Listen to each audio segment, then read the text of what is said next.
Welcome to income tax class. In this video I discuss on income from other sources. So ಈ ಒಂದು ವಿಡಿಯೋಲಿ income from other sources ಬಗ್ಗೆ explain ಮಾಡ್ತೀನಿ. Okay ನೋಡಿ. Okay third one ನೋಡಿ, dividend from foreign company, dividend from domestic company explain ಮಾಡಿದೆ, interest on securities explain ಮಾಡಿದೆ. Then salary or pension received by an MLA or MP or MLC.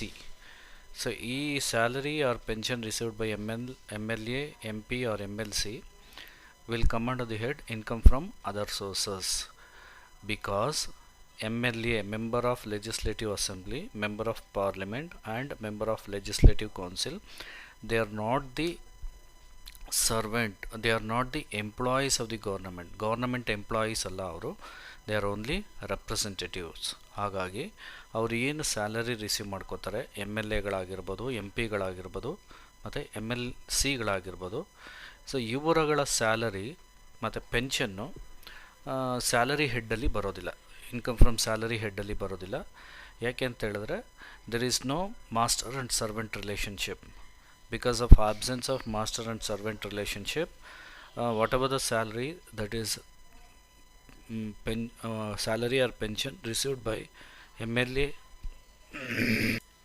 MP and MLC, they are not the servant of the government servants alla avaru, they are only representatives of the people representatives ಆಗಿರೋದ್ರಿಂದ ಅವರು they are not the servant, they are not the employees of the government employees ಅಲ್ಲ ಅವರು. ಹಾಗಾಗಿ ಅವ್ರು ಏನು salary ಅಥವಾ pension receive ಮಾಡ್ಕೋತಾರೆ MLAಗಳು ಗೌರ್ನಮೆಂಟಿಂದ, that is not income from salary. Income from salary ಹೆಡ್ಡಲ್ಲಿ ಬರೋದಿಲ್ಲ, ಅದು ಇನ್ಕಮ್ ಫ್ರಮ್ ಅದರ್ ಸೋರ್ಸಸ್ ಹೆಡ್ಡಲ್ಲಿ ಬರುತ್ತೆ. Due to absence of master and servant relationship or due to absence of employer and employee relationship. Employer ಮತ್ತು employee relationship ಇಲ್ಲದೆ ಇರೋದ್ರಿಂದ salary ಅಥವಾ pension ಏನು MLA, MP ಗಳು ಮತ್ತು MLCಗಳು ರಿಸೀವ್ ಮಾಡ್ಕೋತಾರೆ ಅದು ಇನ್ಕಮ್ ಫ್ರಮ್ ಸ್ಯಾಲರಿ ಹೆಡ್ಡಲ್ಲಿ ಬರೋದಿಲ್ಲ, ಇನ್ಕಮ್ ಫ್ರಮ್ ಅದರ್ ಸೋರ್ಸಸ್ ಹೆಡ್ಡಲ್ಲಿ ಬರುತ್ತೆ. ಓಕೆ, ನೆಕ್ಸ್ಟ್ ನೋಡಿ, ಇನ್ಕಮ್ ಫ್ರಮ್ ಸಬ್ಲೆಟಿಂಗ್ ಇದೆ. ಇನ್ಕಮ್ ಫ್ರಮ್ ಸಬ್ಲೆಟಿಂಗ್ ನೋಡಿ, ಇದು ಇನ್ಕಮ್ ಫ್ರಮ್ ಸಬ್ಲೆಟಿಂಗಲ್ಲಿ rental income from sublet portion of the house property shall be assessed as income from other sources. Letting out of house property will come under the head income from house property, whereas sublet portion income from sublet portion will come under the head income from other sources. ಜ್ಞಾಪಕ ಇಟ್ಕೊಳ್ಳಿ, ಏನು ಪ್ರಾಪರ್ಟಿನ house property, residential house ಪ್ರಾಪರ್ಟಿನ let out ಮಾಡಿರ್ತಾರೆ, ಅದರಲ್ಲಿ ಬಂದಂಥ income from house property ಹೆಡ್ಡಲ್ಲಿ ಬರುತ್ತೆ. ಬಟ್ ಸಬ್ಲೆಟ್ ಮಾಡಿರುವಂಥ ಪೋರ್ಷನಿಂದ ಏನಾದರೂ ಇನ್ಕಮ್ ಬಂದಿದ್ದರೆ ಅದನ್ನು ಇನ್ಕಮ್ ಫ್ರಮ್ ಅದರ್ ಸೋರ್ಸಸಲ್ಲಿ ತೊಗೋಬೇಕಾಗುತ್ತೆ. ಸಬ್ಲೆಟ್ ಅಂದರೆ ಏನು ಅಂತ ಹೇಳಿದ್ರೆ, ಸೊ ನಾನು owner of the house property, ನಾನು ಎಕ್ಸಾಂಪಲ್ ನೋಡಿ, ನಾನು ಹೌಸ್ ಪ್ರಾಪರ್ಟಿ ಓನರು, ನಾನು ಒಬ್ಬ ಟೆನೆಂಟ್ಗೆ ಬಾಡಿಗೆಗೆ ಕೊಟ್ಟಿದ್ದೀನಿ. ಸೊ ಅವನೇನು ಮಾಡ್ತಾನೆ,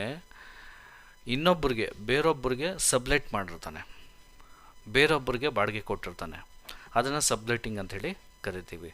ಆ ರೀತಿ ಏನಾದರೂ ಸಬ್ಲೆಟ್ ಮಾಡಿದರೆ ಪೋರ್ಷನನ್ನು ನಾವು ಕೊಟ್ಟಿರೋ ಒಂದು ಓನರ್ ಏನು ಬಾಡಿಗೆ ಕೊಟ್ಟಿರ್ತಾನೆ, ಮತ್ತು ಆ ಟೆನೆಂಟ್ ಇನ್ನೊಬ್ಬರಿಗೆ ಬಾಡಿಗೆ ಕೊಟ್ಟಿರ್ತಾನೆ, ಅದನ್ನು ಸಬ್ಲೆಟಿಂಗ್ ಅಂಥೇಳಿ, ಸಬ್ಲೆಟಿಂಗ್ ಆಫ್ ಹೌಸ್ ಪ್ರಾಪರ್ಟಿ ಅಂಥೇಳಿ ಕರಿತೀವಿ. ಆ ರೀತಿ ಏನಾದರೂ ಸಬ್ಲೆಟ್ ಮಾಡಿ ಅಸೆಸ್ಸಿಗೆ ಇನ್ಕಮ್ ಬರ್ತಾ ಇದ್ದರೆ ಅದು ಇನ್ಕಮ್ ಫ್ರಮ್ ಹೌಸ್ ಪ್ರಾಪರ್ಟಿ ಹೆಡ್ಡಲ್ಲಿ ಬರೋದಿಲ್ಲ, ಅದು ಇನ್ಕಮ್ ಫ್ರಮ್ ಅದರ್ ಸೋರ್ಸಸ್ ಹೆಡ್ಡಲ್ಲಿ ಬರುತ್ತೆ. ಜ್ಞಾಪಕ ಇಟ್ಕೊಳ್ಳಿ, sublet is different from letting out of house property. ಸಬ್ಲೆಟೇ ಬೇರೆ ಮತ್ತು ಲೆಟ್ಟಿಂಗ್ ಔಟ್ ಆಫ್ ಹೌಸ್ ಪ್ರಾಪರ್ಟಿನೇ ಬೇರೆ.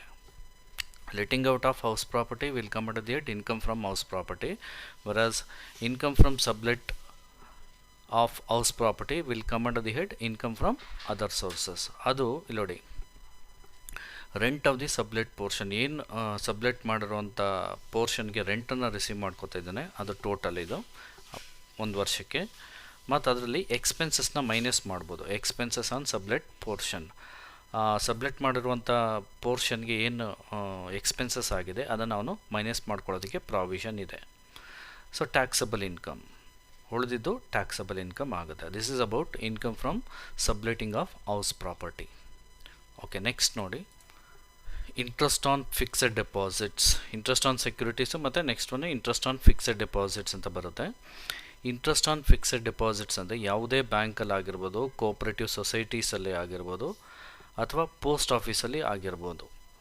ಏನಾದರೂ ಫಿಕ್ಸೆಡ್ ಡಿಪಾಸಿಟ್ನ ಮಾಡಿದರೆ ಅದಕ್ಕೆ ಇಂಟ್ರೆಸ್ಟ್ ಬರ್ತಿದ್ರೆ ಆ ಇಂಟ್ರೆಸ್ಟು ಫುಲ್ಲಿ ಟ್ಯಾಕ್ಸಬಲ್. ಎಷ್ಟಾದರೂ ಅಮೌಂಟ್ ಇರಲಿ, ₹1 ಇರಲಿ, 1000 ರೂಪೀಸ್ ಇರಲಿ, 2000 ಇರಲಿ, ಪೂರ್ತಿ ಟ್ಯಾಕ್ಸಬಲ್ ಆಗುತ್ತೆ. ಬಟ್ ಈ ಟಿ ಡಿ ಎಸ್ ಅನ್ನೋದು ಮಾಡೋದು ಬ್ಯಾಂಕ್ ಅವರು, ಸಪೋಸ್ ನೀವೇ ಒಂದು 10 ಲಕ್ಷ ರೂಪಾಯಿ ಡೆಪಾಸಿಟನ್ನು ಬ್ಯಾಂಕಲ್ಲಿ ಎಫ್ ಡಿ ಮಾಡಿಸಿರ್ತೀರ ಅಂತ ಇಟ್ಕೊಳ್ಳಿ. ಅದಕ್ಕೆ 1 ಲಕ್ಷ ರೂಪಾಯಿ ಇಂಟ್ರೆಸ್ಟ್ ಬರ್ತಿದೆ ಅಂತ ಇಟ್ಕೊಳ್ಳಿ 1 ವರ್ಷಕ್ಕೆ. ಸೊ ಆಗ 1 ಲಕ್ಷ ರೂಪಾಯಿ ಪೂರ್ತಿ ಟ್ಯಾಕ್ಸಬಲ್ ಆಗುತ್ತೆ. ಬಟ್ ಬ್ಯಾಂಕ್ ಅವ್ರು ಏನು ಮಾಡ್ತಾರೆ ಅಂದರೆ 10,000ಕ್ಕಿಂತ ಜಾಸ್ತಿ ಎಫ್ ಡಿ ಇಂಟ್ರೆಸ್ಟ್ ಯಾರಿಗಾದರೂ ಬರ್ತಿದ್ರೆ ಅವರು ಅದಕ್ಕೆ ಅವರೇ ಟ್ಯಾಕ್ಸನ್ನು ಕಟ್ ಮಾಡಿಬಿಡ್ತಾರೆ. ಟ್ಯಾಕ್ಸ್ ಕಟ್ ಮಾಡಿ ಟಿ ಡಿ ಎಸ್ ಅಂತ ಕಟ್ ಮಾಡ್ತಾರೆ. ಟಿ ಡಿ ಎಸ್ ಕಟ್ ಮಾಡಿ ಉಳಿದಿದ್ದ ಅಮೌಂಟನ್ನು ಅವ್ರ ಅಕೌಂಟ್ಗೆ ಕ್ರೆಡಿಟ್ ಮಾಡ್ತಾರೆ. ಸೊ ಹಾಗಾಗಿ ಆ ರೀತಿ ಏನಾದರೂ ಇಂಟ್ರೆಸ್ಟ್ಗೆ ಟಿ ಡಿ ಎಸ್ಸನ್ನು ಕಟ್ ಮಾಡಿದರೆ ಬ್ಯಾಂಕ್ ಅವರು, ಅದನ್ನು ನಾವು ಅಸೆಸಿ ಏನು ಮಾಡಬೇಕಾಗತ್ತೆ ಅಂತ ಹೇಳಿದ್ರೆ, ಟೋಟಲ್ ಇನ್ಕಮನ್ನು ಕ್ಯಾಲ್ಕುಲೇಟ್ ಮಾಡ್ಕೋಬೇಕಾದ್ರೆ ಅವನು ಅದನ್ನು ಗ್ರಾಸ್ ಅಪ್ ಮಾಡಬೇಕಾಗತ್ತೆ. ನೆಟ್ ಇಂಟ್ರೆಸ್ಟ್ ರಿಸೀವ್ ಮಾಡ್ಕೊಂಡಿರ್ತಾನೆ. ಹಾಗಾಗಿ ಅದನ್ನು ಗ್ರಾಸ್ ಅಪ್ ಮಾಡಬೇಕು, ಅಂದರೆ ಟೋಟಲ್ ಇಂಟ್ರೆಸ್ಟನ್ನ ತೊಗೋಬೇಕಾಗುತ್ತೆ including T D S. So ಅದಕ್ಕೆ ಒಂದೊಂದಕ್ಕೆ ಒಂದೊಂದು ಟಿ ಡಿ ಎಸ್ ಬರುತ್ತೆ, ಟಿ ಡಿ ಎಸ್ ರೇಟು. ಅದು ಚಾರ್ಟ್ ನಾನು ಬಂದಾಗ ಹೇಳ್ತೀನಿ. ಅದು ಇಂಟ್ರೆಸ್ಟ್ ಆನ್ ಫಿಕ್ಸೆಡ್ ಡೆಪಾಸಿಟ್ಸ್ 10% ನಾರ್ಮಲಾಗಿ ಕಟ್ ಮಾಡ್ತಾರೆ, 10% ಕಟ್ ಮಾಡಿರ್ತಾರೆ. ಹಾಗಾಗಿ ಇದು ಬಂದಿರುವಂಥ ಇಂಟ್ರೆಸ್ಟು 90%ಗೆ ಈಕ್ವಲ್. ಯಾವಾಗ ಕಟ್ ಮಾಡ್ತಾರೆ ಬ್ಯಾಂಕ್ ಅವರು ಟಿ ಡಿ ಎಸ್ ಅಂತ ಹೇಳಿದ್ರೆ, ಎಫ್ ಡಿ ಇಂಟ್ರೆಸ್ಟ್ ಏನಾದರೂ 10,000ಕ್ಕಿಂತ ಜಾಸ್ತಿ ಇದ್ದರೆ ಮಾತ್ರ ಡಿಡಕ್ಟ್ ಮಾಡ್ತಾರೆ. 10,000ಕ್ಕಿಂತ ಕಡಿಮೆ ಇದ್ದರೆ ಟ್ಯಾಕ್ಸಬಲ್ ಅದು, ಬಟ್ ಅದಕ್ಕೆ ಟಿ ಡಿ ಎಸ್ಸನ್ನು ಬ್ಯಾಂಕ್ ಅವರು ಕಟ್ ಮಾಡೋದಿಲ್ಲ. ಜ್ಞಾಪಕ ಇಟ್ಕೊಳ್ಳಿ, T D S is deductible only when the interest on F D exceeds ₹10,000. If the interest on FD is less than 10,000, in such a case the bank will not deduct any tax deduct ಮಾಡೋದಿಲ್ಲ. But ನೀವು total ಇನ್ಕಮನ್ನು compute ಮಾಡಬೇಕಾದ್ರೆ ಆ ಅಮೌಂಟನ್ನು add ಮಾಡ್ಕೋಬೇಕಾಗುತ್ತೆ. ಎಷ್ಟು interest ಬಂದಿರುತ್ತೋ ಅಷ್ಟನ್ನು add ಮಾಡ್ಕೋಬೇಕಾಗುತ್ತೆ. ಪೂರ್ತಿ ಟ್ಯಾಕ್ಸಬಲ್, ₹1 ಬಂದರೂ ಟ್ಯಾಕ್ಸಬಲ್ಲು, ₹2 ಬಂದರೂ ಟ್ಯಾಕ್ಸಬಲ್ಲು. ಬಟ್ ಇದು 10,000 ಲೆಸ್ಸು 10,000 ಮೋರ್ ಅನ್ನೋದು ಟಿ ಡಿ ಎಸ್ಗೆ ಅಪ್ಲೈ ಆಗುವಂಥದ್ದು. 10,000ಕ್ಕಿಂತ ಜಾಸ್ತಿ ಇಂಟ್ರೆಸ್ಟ್ ಇದ್ದರೆ ಟಿ ಡಿ ಎಸ್ನ ಬ್ಯಾಂಕ್ ಅವರೇ ಕಟ್ ಮಾಡಿ ಉಳಿದಿದ್ದನ್ನು ಕೊಡ್ತಾರೆ. 10,000ಕ್ಕಿಂತ ಕಡಿಮೆ ಇದ್ದರೆ ಬ್ಯಾಂಕ್ ಅವರು ಟಿ ಡಿ ಎಸ್ ಮಾಡೋದಿಲ್ಲ, ಟ್ಯಾಕ್ಸನ್ನು ಕಟ್ ಮಾಡೋದಿಲ್ಲ. ನೀವು ಅದನ್ನು annual income, total income compute ಮಾಡಬೇಕಾದ್ರೆ ಆ ಇಂಟ್ರೆಸ್ಟನ್ನ ಆ್ಯಡ್ ಮಾಡ್ಕೋಬೇಕಾಗತ್ತೆ. This is about interest on fixed deposit. Okay, next one income from family pension. Income from family pension ಅಂತ ಹೇಳಿದ್ರೆ, pension is different from family pension. Family pension ಕೊಡೋದು employee is entitle to receive pension from the ಎಂಪ್ಲಾಯರಿಂದ employee ಪೆನ್ಷನ್ನ receive ಮಾಡ್ಕೊಳ್ಳೋದಕ್ಕೆ eligible ಇರ್ತಾನೆ. But after the death of the employee ಸತ್ತಾದ್ಮೇಲೆ ಏನಾಗುತ್ತೆ ಅಂತ ಹೇಳಿದ್ರೆ, ಎಂಪ್ಲಾಯಿ ಏನು ಪೆನ್ಷನ್ನ ರಿಸೀವ್ ಮಾಡ್ಕೋತಿರ್ತಾನೆ ಅದರಲ್ಲಿ ಅರ್ಧ ಅಮೌಂಟನ್ನು ಸ್ಪೌಸ್ಗೆ ಫ್ಯಾಮಿಲಿ ಪೆನ್ಷನ್ ಅಂತ ಕೊಡ್ತಾರೆ. ಸ್ಪೌಸ್ ಅಂದರೆ ಹೆಂಡತಿಗೆ ಅಥವಾ ಗಂಡ ಆಗಿರ್ಬೋದು, ಫ್ಯಾಮಿಲಿ ಪೆನ್ಷನ್ ಅಂತ ಕೊಡ್ತಾರೆ. Family pension is the pension which is receivable by the deceased employee of the spouse. ಯಾರು ಸತ್ತಿರ್ತಾನಲ್ವ ಎಂಪ್ಲಾಯಿ, ಅವರ ಸ್ಪೌಸ್ಗೆ ಹೋಗುತ್ತದು ಫ್ಯಾಮಿಲಿ ಪೆನ್ಷನ್. ಅದನ್ನು ನಾವು ಫ್ಯಾಮಿಲಿ ಪೆನ್ಷನ್ ಅಂತ ಕರಿತೀವಿ. But pension is taxable under the head income from salary, whereas family pension is taxable under the head income from other sources.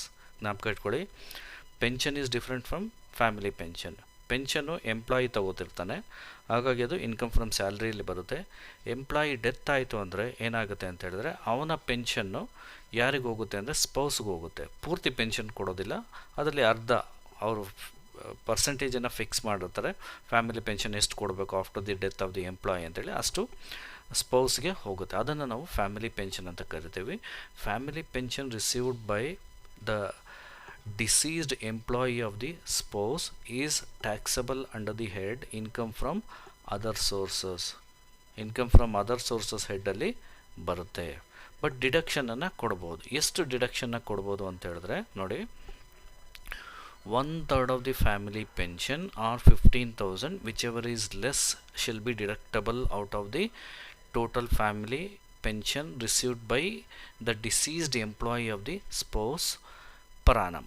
ಒಂದು ವರ್ಷಕ್ಕೆ ಎಷ್ಟು family ಪೆನ್ಷನನ್ನು receive ಮಾಡ್ಕೋತಿರ್ತಾರೆ spouse, ಅದರಲ್ಲಿ 1/3 ಆಫ್ ಫ್ಯಾಮಿಲಿ ಪೆನ್ಷನ್ ಅಥವಾ 15,000 ಇವೆರಡರಲ್ಲಿ ಯಾವುದು ಕಡಿಮೆ ಇರುತ್ತೆ ಅದನ್ನು ಅವರು ಡಿಡಕ್ಷನ್ ಅಂಥೇಳಿ ಕ್ಲೈಮ್ ಮಾಡ್ಕೋಬೋದು. ಉಳಿದಿದ್ದು ಟ್ಯಾಕ್ಸಬಲ್ ಆಗುತ್ತೆ. ಫಾರ್ ಎಕ್ಸಾಂಪಲ್ ಈಗ 1 lakh rupees ಪೆನ್ಷನ್ ಬರ್ತಿರುತ್ತೆ ಒಂದು ವರ್ಷಕ್ಕೆ ಅಂತ ಇಟ್ಕೊಳ್ಳಿ.